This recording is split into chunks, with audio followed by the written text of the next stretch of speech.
Welcome back to the deep dive. So today, we're doing something a little different. We're going to be diving into this Japanese podcast episode all about persuasion. They were talking about the book Influence, right? Yeah, Influence, The Psychology of Persuasion. By it's Classic. Cialdini. Yeah, Robert Cialdini. Yeah, and I thought it was really fascinating to hear these Japanese podcasters, Hideki and Mayumi, talk about this book and kind of their own experiences with persuasion. Well, I think it's really interesting to kind of see Hmm. persuasion through this different cultural lens. Yeah. Because, the principles of persuasion, they're really universal, right? Where they're applied. And the way people perceive them, it can vary from culture to culture. Yeah, absolutely. I mean, it's like we all have this, like this basic human need to connect with others and to Influence and be influenced, right. Yeah. But like you said, the way we go about that can be shaped by our culture. Yeah.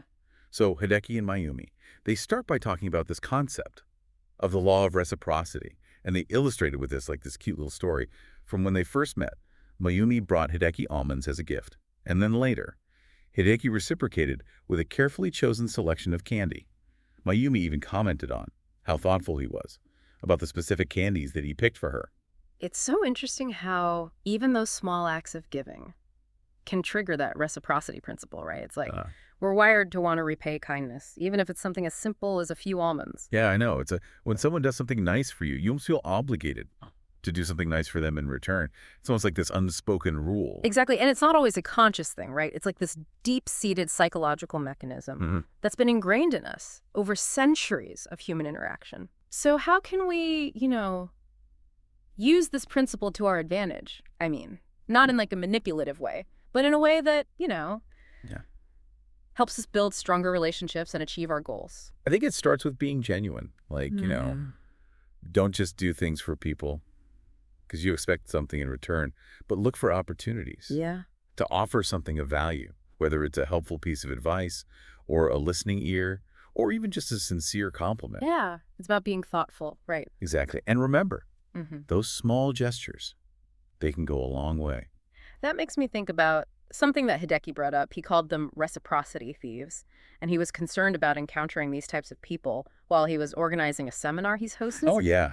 Reciprocity thieves. They're basically those people who take without ever giving anything back. Right. It's like they're always on the lookout for ways to exploit other people's generosity. Yeah, and it's important to be aware of those dynamics. I mean, Yeah. you don't want to let a few bad apples spoil the whole bunch, right? But you also don't want to be so guarded that you're afraid to be generous. Right. That's a good point. It's like Yeah, you have to find that balance between being open and trusting, but also being aware of the potential for exploitation. exactly.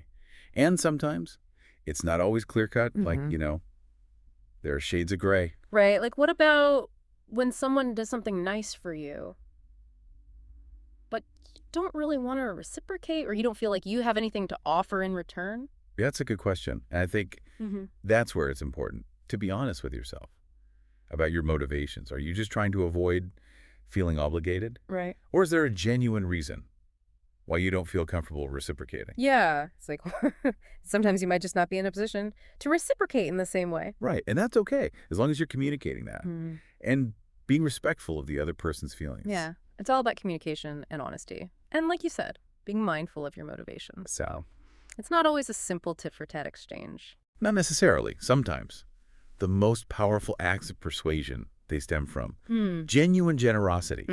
And often that kind of giving inspires genuine reciprocation in return. So it creates this virtuous cycle. That makes sense. Speaking of giving and generosity, Hideki and Mayumi also discussed this contrasting perspective. Mayumi shared her friend's philosophy of all give in relationships. Oh, interesting. Yeah, so this is like, the idea is to just focus on pure generosity without expecting anything in return. And it's inspired by the artist Okamoto Paro, who saw art as an explosion of love.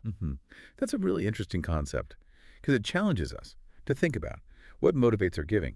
Is it about strategic reciprocation, or is it driven by a genuine desire to contribute without any strings attached? Right. It's like, are we giving to get, or are we getting to give? Exactly. And I think both approaches, they have their place. Yeah.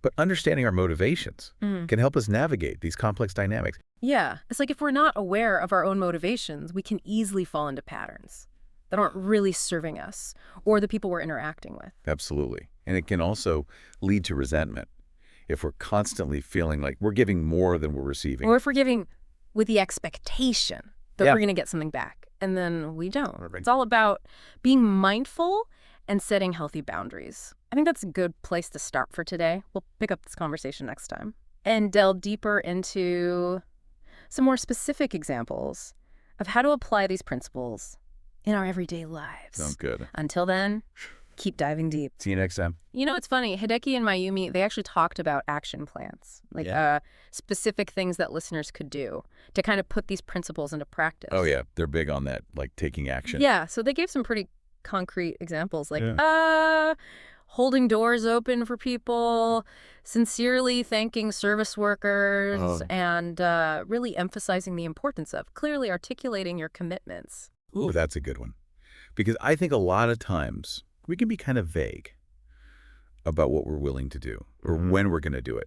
And that can lead to misunderstandings and mistrust. Yeah. Like if someone says, I'll get back to you, it's like, okay, but when? Right, exactly. But if they say, I'll send you that information by Tuesday at 3 p.m., it's like, okay, they're being specific. They're showing that they're committed. And that builds trust. Yeah. It makes me feel more comfortable when someone is clear about what they're going to do and when they're going to do it. Absolutely. It shows respect for your time. Yeah. And it shows that they're taking their commitment seriously. Yeah. And I think that ties back into reciprocity as well. Like when someone makes a clear commitment to me, it makes me want to reciprocate by being more reliable and trustworthy myself. I agree. It's like those small acts of clarity, they create a sense of mutual respect and they strengthen the connection between people.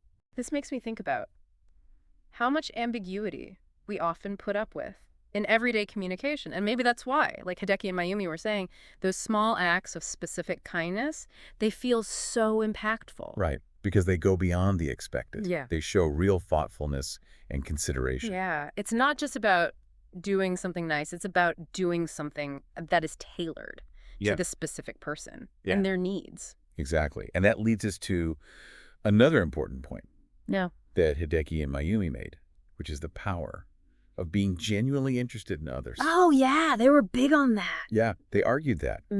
Active listening and thoughtful questions can be more persuasive than any sales pitch. I can see that. I mean, when someone truly listens to me and asks me insightful questions, it makes me feel valued and understood. Exactly. It all comes back to building genuine connections. People can sense when you're genuinely interested in them, and that authenticity can be incredibly persuasive. Yeah. It's like you can't fake it. People can see right through that. So it's really about cultivating that genuine curiosity and interest in others. Exactly. And it makes me think about how often we're so focused on getting our own point across that we forget to actually listen to what the other person is saying. Yeah, that's so true. I know I'm guilty of that sometimes. Yeah, me too. Like, we're so busy rehearsing our own lines in our heads that we're not really present in the conversation. Right. And that can be a real missed opportunity to connect with someone and to learn something new. Yeah. So it's a good reminder to slow down and really pay attention to what the other person is saying and to ask thoughtful questions. Yeah. And remember, sometimes the most persuasive thing you can do is just listen. That's a powerful thought. So we've talked about reciprocity, action plans, being genuinely interested in others. What other gems did Hideki and Mayumi share? Wow. They also talked about the power of storytelling as a persuasive tool. Oh, yeah. They said that. A well-told story can evoke emotions and capture attention and make a message more memorable. Exactly. It's like stories connect with us on a deeper level than facts and figures alone. Yeah. It's like we're hardwired to respond to stories. Right. And that's why it's so important to be able to tell a good story if you want to persuade someone. It makes me think about how often we try to persuade people by just giving them a bunch of facts and figures. Yeah. But that doesn't really connect with them emotionally. Right. It's like we need to wrap those facts and figures in a story that people can relate to. Yeah. Because stories help us to see the world through someone else's eyes. Exactly. And they help us to feel what they're feeling. And that can be incredibly powerful. It can. So if you want to be persuasive, learn to tell a good story. I agree. And speaking of stories, Hideki and Mayumi, they shared a bunch of stories from their own lives to illustrate these principles. Oh, I love that. Because it makes it so much more relatable. Yeah, it's not just Yeah. like abstract concepts. It's like, Yeah. well, this is how these principles actually play out in real life. So it makes it easier to see how we can apply them in our own lives. Absolutely. And I think that's one of the things that makes Hideki and Mayumi's podcast so engaging. Yeah. They're really good at weaving in those personal anecdotes. Yeah. Making it feel like you're just having a conversation with friends. Yeah. It's like Yeah. you're just eavesdropping on a Yeah. really interesting conversation. Exactly. And you're learning a lot along the way. I agree. So if you're looking for a podcast that's both informative and entertaining, I highly recommend checking out Hideki and Mayumi's show. Yeah. It's definitely worth a listen. And I think we should probably wrap up this part of our deep dive here. We've covered a lot of ground, and I'm sure our listeners have a lot to think about. Yeah. We've given them a lot to digest. But we'll be back next time to continue our exploration of the psychology of persuasion. Looking forward to it. Until then, keep diving deep. See you next time. You know, it's interesting how much Hideki and Mayumi emphasize the importance of actually taking action. Like, it's not enough just to understand these principles, right? No, absolutely not. They were very clear about that. It's one thing to know about these things, Yeah. but it's another thing entirely to actually do something with them. Yeah. It's like knowledge without action is kind of useless. Exactly. And they really encourage their listeners to think of concrete steps they could take, like right away. They were all about those action steps. I think Mayumi even gave a specific example, like make a conscious effort to express gratitude more often. Yeah. Something like thanking a coworker for their help, or just taking a moment to appreciate a beautiful sunset. Yeah, I love that. It's like those little things. They can really shift your perspective. They really can. And they ripple outwards too, don't they? Exactly. It's like that saying, small ripples can create big waves. Oh, yeah.